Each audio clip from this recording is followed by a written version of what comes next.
এখন আসলে ওরকম সময় নেই যে আসলে 3 বছর 4 বছরের প্ল্যান করা। যদি ওর খেলা শুরু করে দেয়, হ্যাঁ, তখন কি বাদ দিতে পারবেন? না আমি দিব। এত বছরের ক্যারিয়ার, এত সব অর্জন, অথচ ক্যারিয়ারের শেষে এসে সবকিছুই যেন ম্লান হতে শুরু করেছে। অনেকেই তো বলাবলি করছেন সাকিবের এখন অবসর নেওয়ার সময়, কিন্তু সাকিব আল হাসানের মতো আলোচিত ক্যারেক্টার কি আর কারো কথায় থেমে যাবেন? সেটা হওয়ার কথা না, বরং তার নিজের যখন মনে হবে বুঝবেন ব্যাট প্যাট তুলে রাখার সময় এখনই, বিদায়ও হয়তো বলবেন তখনই। সাকিব এখন সিরিজ বাই সিরিজ প্ল্যান করছেন, আপাতত টার্গেট রেখেছেন পাকিস্তান সিরিজ পর্যন্ত, অর্থাৎ নিজের অবস্থা বোঝার চেষ্টা করছেন। নিজের নিয়ে এখনও তেমন কোনো প্ল্যান নেই। এখন আপাতত প্ল্যান হচ্ছে যে 2টা টি-20 টুর্নামেন্ট আছে আমার সামনে।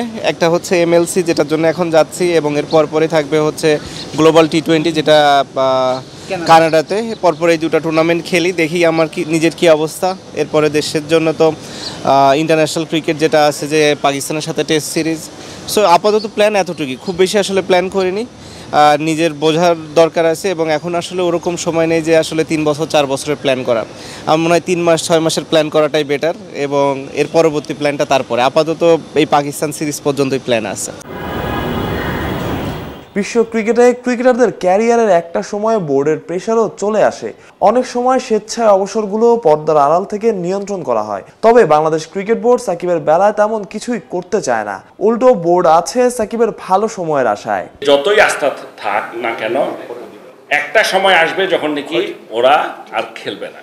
এখন এটা একটা হতে পারে ওরা নিজেরা বলবে আমরা খেলবো না, একটা হতে পারে বোর্ড থেকে বলবে, বাট আমরা চাই একসাথে হোক। আমরা দুই বোর্ডের সাথে বসে উই প্ল্যান কে কখন যাচ্ছে, মোটামুটি আমার মনে হয় ওরকমই কিছু একটা হবে।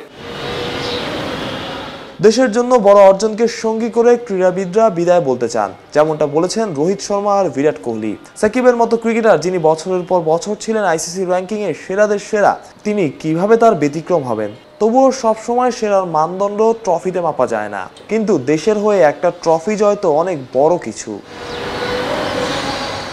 মাহরুষ প্রত্যয়, অলরাউন্ডার।